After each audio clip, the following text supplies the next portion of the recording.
It's all data. It's all data. But what they end up doing is they A/B test it. When a character says, that's my sister, it might be a close-up of them or a close-up of the sister. So now it's like, which one's going to keep the audience more hooked? They said, this has one of the highest retentions through all the projects we've done so far. And I truly believe that comes back to the craft, using the camera, using the blocking to build that tension. I realized, this is very similar to what Roger Corman did with B movies back in, the 60s, 70s, 80s. You have Ron Howard, you have Brian De Palma, all these like crazy, incredible directors who are learning how to do things under tight timelines, small budgets. And that's what this feels like.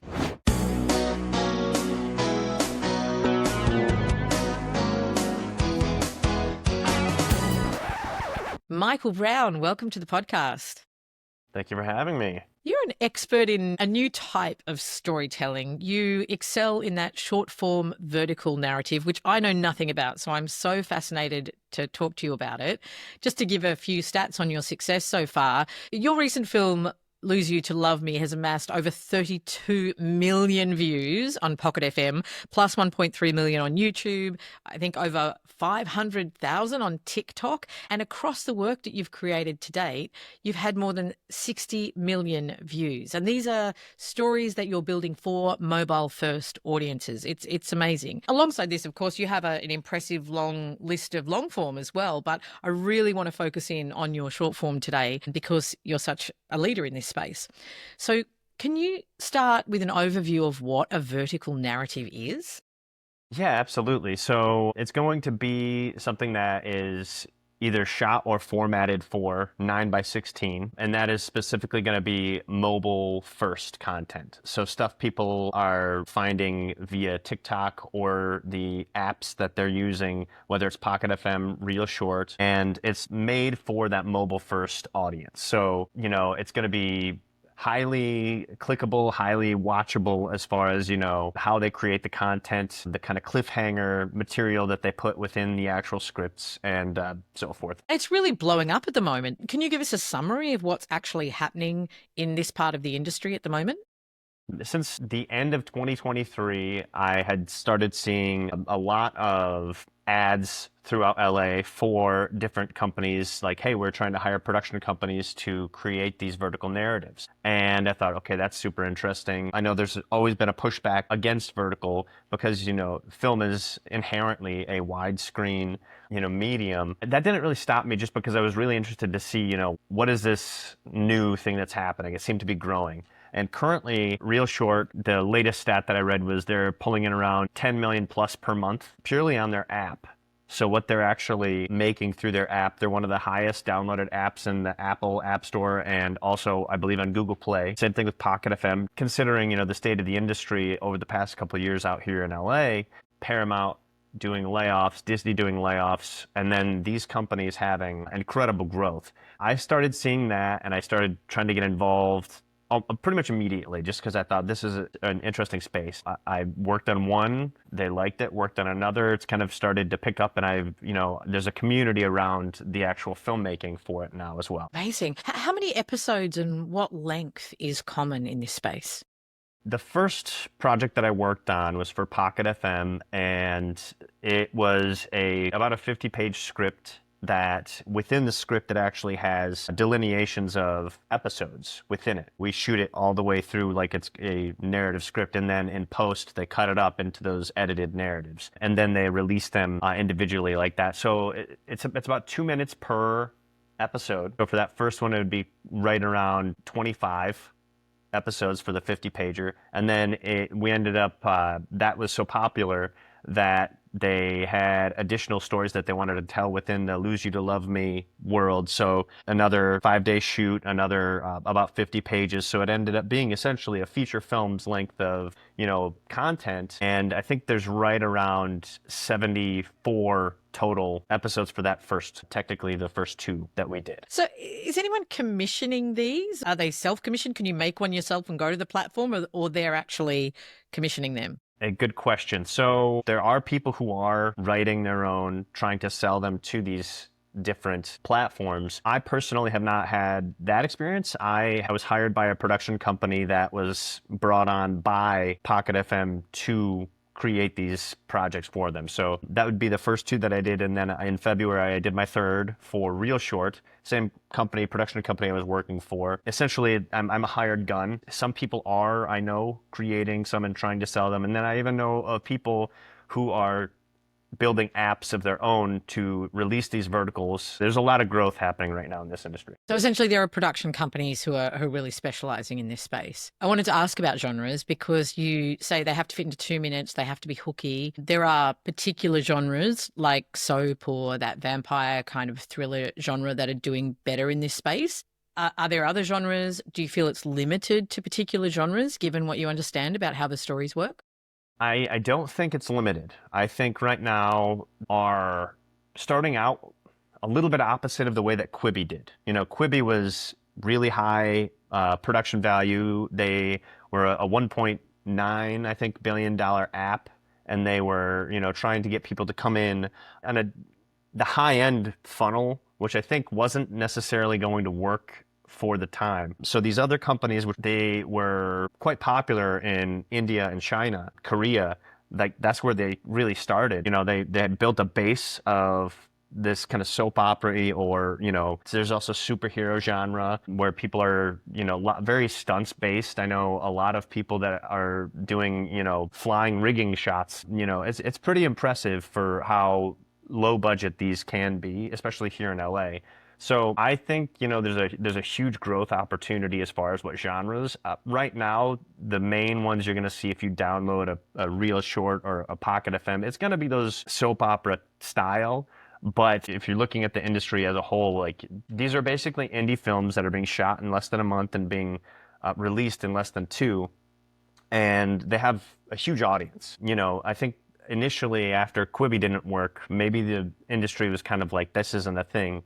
And yet it keeps growing. So I think there's an absolute place for growth. It's so interesting what you say about a lot of these coming to the market at a sort of lower quality level, arguably, but they build, you know, and that's what we're seeing happening with YouTube as well. You can't dismiss them because of where they start. They grow over time as they get more money, as they get more popular, and as people understand how to use them. Certainly. And even with CEO of ReelShort, he talks about how, you know, I know what people think of these right now, but they built a studio out here in LA. There's purpose for them. They want to grow and they want to develop into a full-blown, you know, studio. It's one of the few places in the industry right now that feels like there's like some actual growth. Yeah, I mean, that's why we're having this conversation too, because things are changing and we all need to learn new skills. We all need to think about things differently. And as you rightly pointed out, you have seen an opportunity as a director and as a creator where there is actually growth in the market right now. What is mobile first storytelling teaching us about attention and audiences? What have you learned? This has been probably my favorite part of learning about the actual tech behind it. One of the things that they tell us in our meetings is we're actually not a film production company. We are a product based. We want attention. We want to grab people, and we use data and we use retention statistics. They break down everything into these 2-minute scripts essentially, where they have focus grouped it. They know exactly what's going to keep people hooked from beginning to end for every episode. So it's different than, you know, longer form in the sense of letting scenes kind of develop. It's a little faster than that. What they're doing is it's all data-based, and it's very, to me, I find it fascinating because it's what the industry seems to be going towards right now, is analytics and that tech style type field. So you're saying the actual script, when you get it, has already got data information in terms of audience retention built into how they've shaped the script? Absolutely. And it's interesting, when on the very first one I received, they told us in the meeting, this script is going to change quite a bit. And, you know, you hear that if you're operating with a studio or something similar, or even working on an indie, you know, like the script changes by the fact that maybe you lose a location or something like that, as far as, you know, regular film is concerned. But in this, it's like, well, we have been test grouping this script. Maybe we need to cut this character. Maybe we need to combine these two characters into one character. It does put a lot of pressure on the film team to actually, execute how and to be flexible for when you go into production. Like, we might lose a whole character that we did have cast, and now they're not going to be in it. It's all data. It's all data. And, there's benefits and, challenges within it. But I find it like it's very fascinating to me right now in the current marketplace. You say it's all data, but it's still filmmaking and storytelling as well, right? Yeah, absolutely. And that's where I really like to think about this as kind of it's using the technology and like the language of film, but at the same time where we have to operate with these tech companies. They want attention. That's really what they're trying to do. They want, Instagram wants you to, they say they don't necessarily want you on 8 hours a day, but that gives them more money in the end. And, TikTok and all these different companies. So they want to capture your attention, capture an audience. And these new companies are no different by any means. And this is what traditional media is up against now, this very, very laser focus on audience and attention that I think we've lost a little in traditional media, or certainly not as rigorously as these guys are doing it. What is blocking for audience attention, and what can it teach us? Over the past 15 years, when I started, everybody started having cameras. Everybody's phone became, they're telling their own story. I think there was a real loss of craft. And I think, a lot of people could shoot and they could make beautiful images, but maybe they didn't understand how shots can build together for a point. Sequences can build together for a point. And how you do that, Scorsese talks about that all the time, but, building a sequence where the way people move within it, there's psychological aspects that are happening to you as you're watching it. And, that's something that I have really tried to apply to specifically these, well, everything I do, but these I think have an even higher necessity for that, because if you're always needing attention to be, directly in the app, you don't want to lose somebody for an episode. So how do you block that in a way that'll be interesting? Do I move to the side and, behind them is the long lost boyfriend or something to that effect. It's creating drama within a point of view. And, I think that you just have to think about it in a way that's like, okay, you could shoot this in one sense where it's like close up, close up, close up, close up. And, you got all the people covered and then you're out. And they do operate under a method that you sort of have to do something like that. But if you can on set, if you are directing in a way and working with the actors in a way where you don't have to necessarily do all singles and you can have a character move out of the way and push into the next one, that's blocking in a sense where it's like now the camera is motivated and it's also not a boring shot for these people to watch. So that's what I mean by blocking for an audience that is specifically thinking mobile first as well. So you're trying to keep an energy and attention in the shots. Yes, absolutely. So interesting. I mean, you're a filmmaker first and foremost. Like, why did you decide to expand into this short form space? It was really because of the way the industry had. It's not a collapse yet. And I don't know if it fully will be. I think it's maybe on the cusp of a bubble, because there was a period of time, even before the pandemic, where there was just so much money being poured into content, essentially, from all the different streamers. And then when, they got hit with the pandemic and having to change the way they operated, they started seeing, okay, maybe there's a little bit of waste in how much we're putting out there. And so the industry really retracted. And, seeing that happen at the same time as these platforms rising, it was like, okay, these platforms are operating the exact opposite of what the industry is saying. They're pulpy, soap opera-y content that you think, if you just watch like 2 seconds and you've never seen it before, you're like, well, does this have any sort of longevity? And it seems to have quite a bit of an audience. So when I started seeing that, I thought, okay, really thought of it more like TV when TV came, and they're like, TV is going to kill movies. And it didn't kill movies. It made movies something even a little more special. And I think that that's what this is going to do as well. You're still telling stories. You're using cameras. You're using they're very similar tools, but it's just a different way to use it. So can we dig into that a little bit more in terms of your process as a director from that more traditional film space to this short form space? What is the same and what do you do differently, more importantly, when you're shooting in this format? The timelines that I've been given to shoot these and to prep for these are pretty aggressive in comparison to prep time for other projects. I produced a feature in 2021 where we had about a year to raise the money, to hire the crew, to lock locations and everything. And, that was a pretty fast process too for how we did that. A year between beginning and then lock of, we shot the last shot. This is about a 2-month period. This one we shot in February, we shot for 11 days. And we had a 2-day break in there, so I guess that would have been 9 days. And I had about 3 weeks of prep where the script changed multiple times. So it changed until the day before we shot. And that your process has to change, and you have to be very flexible with not just how you work as you normally would work, but with the company that you're working with. Because under this kind of a situation, if you were in a studio system, you could have a lot of pushback if you wanted to, and that's not how they operate. I'm a hired gun, like I mentioned earlier. I'm trying to create something that they are asking for, very much like a commercial. And even though the script is changing until the day, it's just trying to operate in a way that's like, okay, how do we pivot if something changes? So it's much faster. And even on set during the production, we're shooting between 8 and I shot a 14-page a day before, and that's incredibly aggressive. And there's ways that you could shoot that where it would be, single. Every actor says their lines and you don't really know where they move, and there's not really a wide shot because we're shooting in a skinny frame. So you could operate that way, but the projects that I've seen that are similar to that on these platforms, they don't perform as well.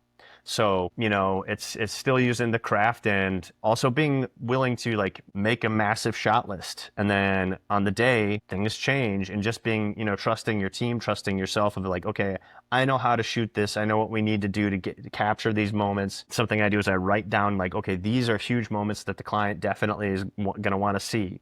And I make sure to capture them in a way that I think is going to be, specific to what they're wanting. And then outside of that, I can operate a little bit more traditionally, where it's okay, maybe a little bit wider shots, maybe different types of mini master shots, which is something I like to do. I much prefer to shoot, a master shot that is a dynamic shot where, we maybe start wide and then the character walks into it and they move, and then there's another character that walks into it. That kind of a mentality is great, but you have to create smaller versions of that where the camera doesn't move as much, because that means you have to change the lighting and all this other thing, stuff that happens when you are operating fast. That's production. And even in post, I would usually take a week off and just maybe vacation between production and post. In the very least, for this, we have an editor on set, and they are getting, between day one and wrap, they are pulling in the dailies, but also editing so it's closer to an actual deliverable a week after they actually have a first pass of a deliverable for the client. And maybe it doesn't have the final music, color, sound, but it's close. So within usually there's 3 rounds that I've experienced, 3 rounds of revisions between the production company or the editor and the actual client. It's a much faster timeline. And the thing is, most of the people that I've worked with on these, a lot of them do work in narrative, but a good majority have worked in commercial. So the timelines that they're used to are faster. It's just longer form. And then, delivery, we hand it directly to them, and they have it scheduled and put it up on their platform, and there it goes. So it's similar to regular traditional filmmaking in a lot of ways. It's just a shorter timeline, and you don't have to try to sell it to a distributor. It's already there. So it's a very interesting side of the industry. I'm still excited about. And how big is the crew that you tend to have? Yeah, the first 2 that I was on, we had pretty much the exact same crew. It would be a camera, 2 ACs, maybe a camera PA, and 3 grips with a gaffer, and probably 2 people in production design, 2 people in hair and makeup, depending on how many people are there per day, how many actors are there on the day. And, production itself will have an AD, production coordinator. There'll be two producers that I've worked with plus the producer from the client. Yeah, that's like the quick overview. If you have stunts, there's stunts there. If there's any sort of intimacy, we have an intimacy coordinator there, usually both on the same day for that kind of stuff. And yeah, so I mean, they're not small crews. No, I mean, it's, the on-set crew sounds pretty comparable to what we have in Australia. The design, costume team may be smaller, but I'm kind of guessing you're half around the size of an average Australian crew, and that's quite a lot. Yeah, there's a lot of studios here in LA that'll have, a courtroom, and then, across the hall it'll be, an apartment with the bedroom, very classic, LA. So we'll shoot there a lot of times, and it'll be, production design is setting up the room ahead of you as you're shooting here, and then we move over to that, and then, hair and makeup and all, it's still, they're not small crews. They're between 20, I'd say 20 and 30 people depending on the day. I see. So you're walking into sets that kind of already exist rather than Yes. having to design them, and the designer is more dressing a stock standard space that already exists. Yeah, and that's not for every Right. one of these. Sometimes the client likes to use that because they know it operates pretty fast, but there's also, it'll be like, hey, we want you to shoot in Beverly Hills in front of City Hall, which is a very beautiful building, and then we need significantly more manpower on the day to keep people away because that's a very, tourist heavy location.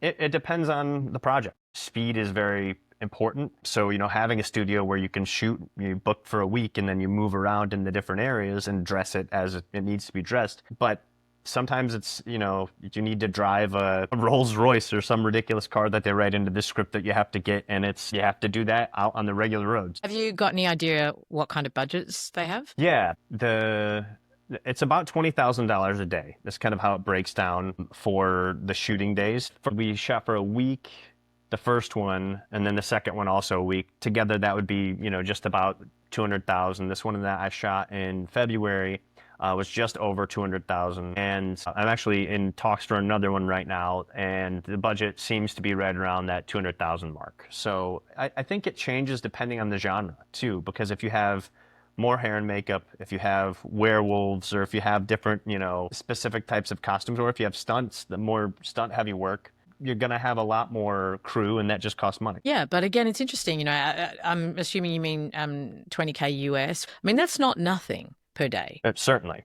My feature that we shot, which I produced, I did not direct it. That was a 500, or just under 500,000 in American.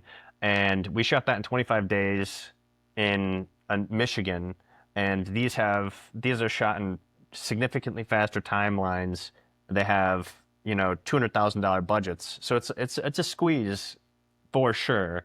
But I do look at it and I say, okay, we can do this in 200,000. There's no reason why we can't, operate and make these things work. But you're doing things like using the studio, I imagine, not doing overtime, all those kind of limiting things that do assist in that. So it sounds overall like your production process is really very similar to the traditional process. It's just a whole lot faster. Yeah, that's exactly it. And so really what ends up happening is if you are, hiring a crew, you have to talk to people and let them know, hey, this is 10 days. We are working really fast, be prepared when you're coming in.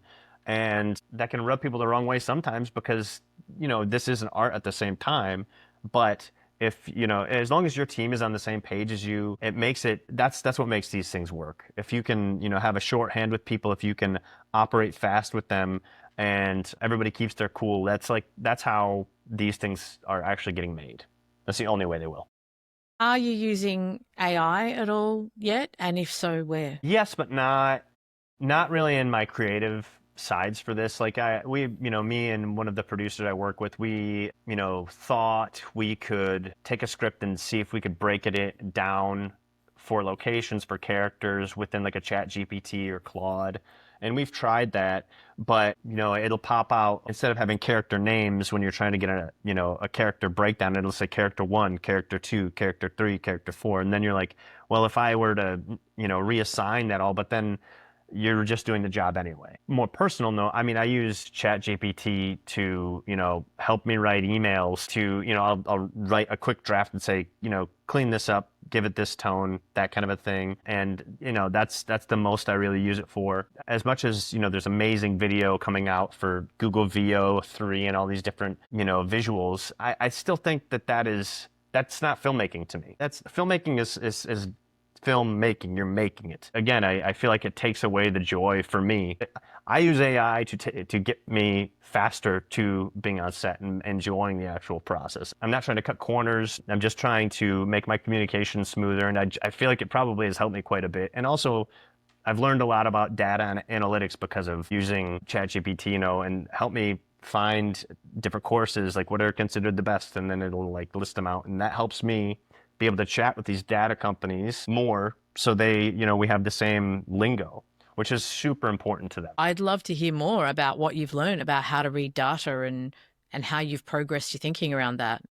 Yes, everything to these companies is going to be charts and analytics and reports to the effect of after we shot our first one, about a week after it came out, they had a call with myself and the production company, and they were showing us the timeline of the entire project, where attention was peaking, where it was, waning, the big moments that they're like, this was great, we really loved how you did this. And it wasn't, I wish I could have got into the dashboard myself so I could actually read it in more of a filmmaker way, rather than being told by like and I don't say this in a bad way, but like these are data analysts that are like, this is what it says. They can analyze it, but maybe they don't know why it worked like that. One of the cool things about that project, the Lose You to Love Me, was when they showed us that, they said, this has one of the highest retentions through all the projects we've done so far. And I truly believe that comes back to the craft of being like, okay, we're shooting this in a very specific way to try to keep that audience attention, and it's building tension. It's using the camera, using the blocking to build that tension. So, as far as the analytics are concerned, that's what they care about. They're more interested in that than I don't want to say more than the filmmaking, because that's part of the product that they have. But they there's a reason why they write in the hooks. The other thing that they do, that these companies do, is they, I will shoot coverage, more coverage than I normally would. I usually would stay away from that because I know what I like. But what they will end up doing is we'll deliver a edit of the full project, and it's basically finished. They could put that up if they wanted to. But what they end up doing is they A/B test it. So they'll change the way the opening looks by switching some of the camera angles, because we do shoot multicam on these. When a character says, that's my sister, it might be a close-up of them or a close-up of the sister. So now it's like, which one's going to keep the audience more hooked, looking at this new character that just came on, or hearing about this character and then, finding out who they are later. And they do edit a lot. I think there's probably a 90% finished point that they get it to. And when we deliver it, they change it about 10% throughout, which is a totally different way than, I don't have final cut in that sense. That could upset me if I wasn't delivering a product for them, and I can happily disagree. Like, I think this would work better, and then find out, no, the data says this other edit is better. And I concede to the platforms and the audience, because that's who knows what the story is really in the end. It's just so data heavy, and it's so interesting in that respect. So that's why I'm like super excited about learning that data analytics side, honestly. When you say they're A/B testing, are they A/B testing entire episodes, albeit 2-minute episodes? And then are they doing it on their platform, or are they doing it privately? Do you know? That is a good question. I think that each platform does it a little differently. They identified points that they found in, their pre-production and the writing the script. Like, these moments are going to need to have extra shots. So when we're actually in post, they ask for, tweak it this way. Do you have that shot that we asked for? Can we see it that way? And, we deliver it that way, but then they will, they'll take it out. And I think what they do is they will segment an audience. They'll say, give the Americans in the Northwest this edit, and give the Americans in this area that edit, and see which one does better, and then flip it. And then, test it. It's so much different than the sense of just like shooting and making a film in in that respect. It's so interesting you've been using the comparison to advertising, because certainly in Australia, I don't know if it's the same in the US, a lot of directors really hone their craft through the rigor of shooting advertising. And one of the things I really love about what you're doing is in a time where the market is compressing, you could be sitting at home not directing, but instead you're out there, you're using your craft, you're getting better. And when those opportunities come for you to direct any other level or any other kind of project, really have honed your skills to a whole new level.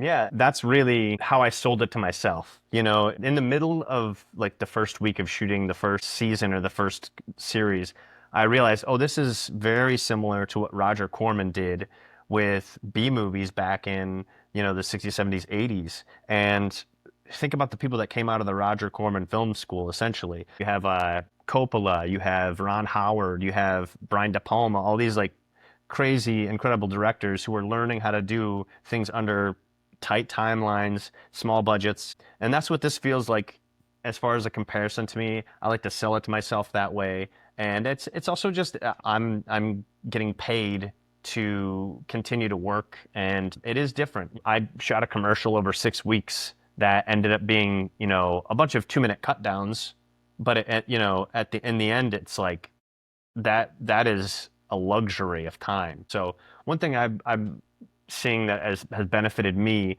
is I'm a planner. I will have a crazy amount of shots planned out, and a lot of that lives inside of me when I get on set. But when stuff changes, you have to throw that out the window, and now I have to make a decision. Have 30 sets of eyes, including the client, including the actors, like what's next? And it's like you have to be able to make quick decisions. And I think that is under a $200,000 budget. It it's still pressure, but it feels a lot more like, oh, okay, now I can still operate and make these quick decisions fast. And I'm getting that school. I'm learning that school of how to do that. Yeah, amazing. You've kind of answered it, but what do you think the opportunity is for, filmmakers or directors in this space right now? You could be, as you said, you could be sitting at home writing your own stuff. I still do that. Or I could be out there working for clients and actually, you know, doing the job and learning how to do it under the scrutiny of other people's content that they want.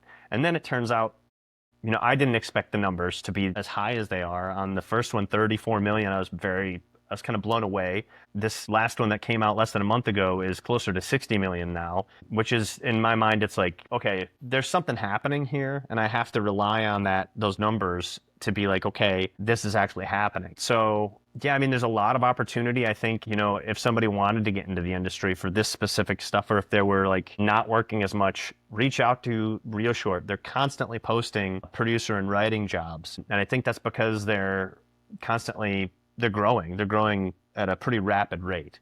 So, you know, the opportunities there, it's not going to be studio pay that, you know, Disney or these other companies are paying, but it's going to be better than indie rates, a little bit better than indie rates, and you're going to be able to get paid, and they've always been quick about that. So it's, you know, they're good companies to work for. We'll put links in the notes to any companies that you think would be good for people to reach out to. And are there any things that you'd say, hey, be careful of this when you're working in this space? I would go to, you know, their websites and look up the different jobs that they have.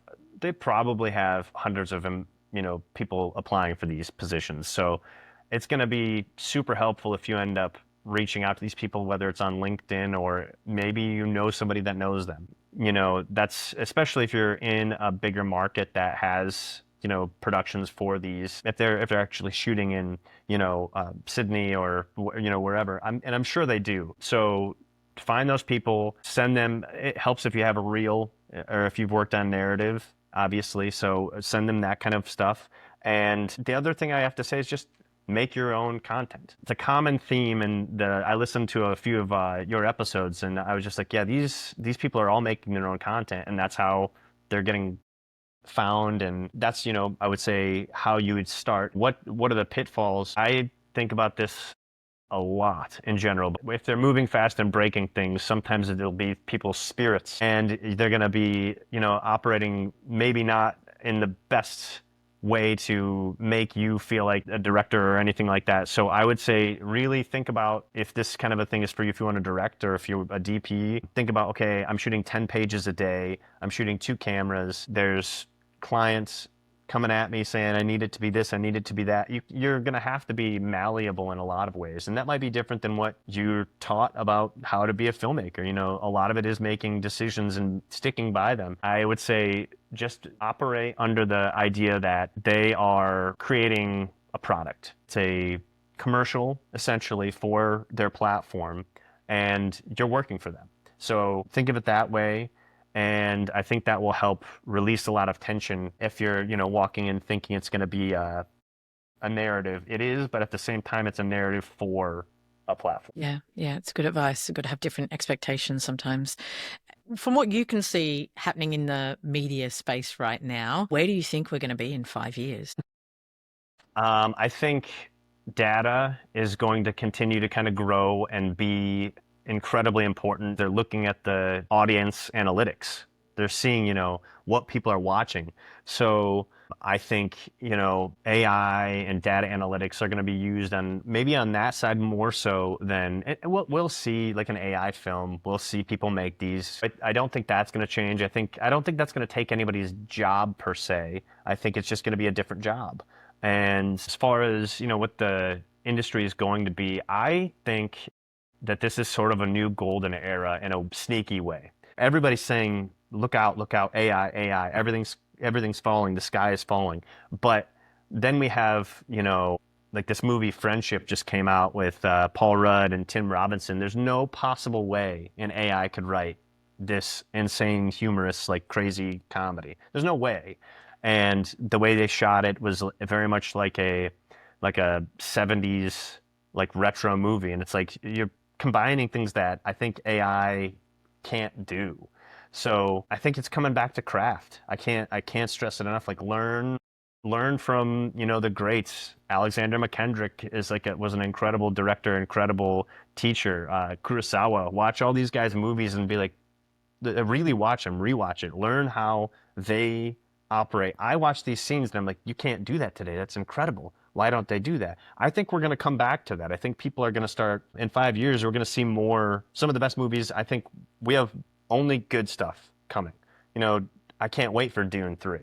Different movies like that. Like I think you can't really create these things with artificial intelligence. But I do think it's incredibly important for filmmakers to learn to speak with some business acumen about, business analytics and understand what is important to the platforms. Even if you're putting stuff on YouTube and you're making your own, we can see all the behind the scenes numbers. And if you don't know what you're looking at, you're going to see a graph and be like, I don't know what this is. So learn what these are, understand them so you can say, oh, okay, I think maybe if we tweak this for the next episode, or maybe we actually have that edit that we can swap out and it can change that. It's important for filmmakers to learn craft and then learn analytics side. So that's what I think is going to happen. And I guess that's not a perfect answer, but that's what I got.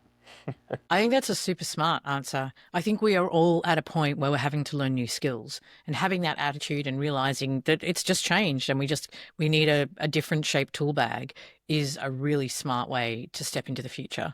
Yeah. And you're still learning film. That's not changed. It's just how people consume it has changed a little bit, and then how companies distribute that. That's it. So it's still being a great filmmaker, still learning how to do this, and then, learning how to talk to data nerds. And I say that with all the love in my heart. It's so interesting to talk to you, Michael. Thank you so much for your time. I've learned a lot. I always finish the podcast asking guests to pitch one big idea they've got for the industry that would make it better for all of us. So what's your big idea? I have this idea it's analytics based, but it's for filmmakers. I really think that there should be tools where people can, look at past films, be able to analyze them and, pull that data out and be like, okay, how do I apply this to my work? And a lot of times that's going to be watching stuff, but at the same time, maybe you're missing. There are tools, analytical tools that you can use where you can create code that will be able to interpret some pieces of media. And you can learn from those tools how you can operate and create that in kind of a retro creation. I think that that's an idea that people need to think about, and I'm sort of working on something like that right now. You know, the two things are learn craft, understand that as that's the most important part, but you can be a fantastic filmmaker and have no idea what, you know, click-through rate means, you know, or keeping retention as far as like throughout an entire film. So you have to learn both. When you're saying like look at the brilliant filmmakers, to have some interface where you can go, hey, what did Scorsese do in this film? Can you break down the shot list for me? How did he do it? And so some of that manual labor could be done so that you could really interrogate the brilliance of the craftspeople who've gone before us.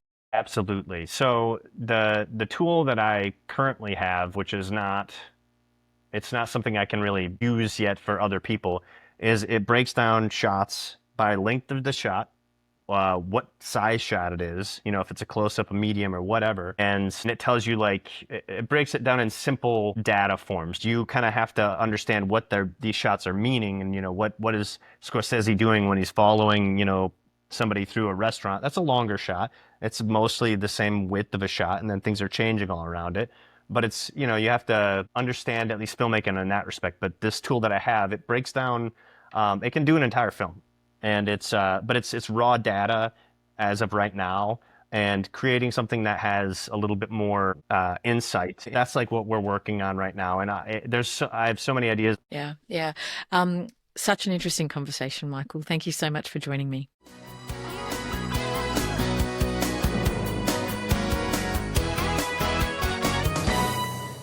We Interrupt This broadcast is recorded on the unceded lands of the Bunurong people of the Kulin Nation and the Kaurna people of the Adelaide Plains, and we acknowledge them as the traditional custodians and first storytellers of these regions. Always was, always will be.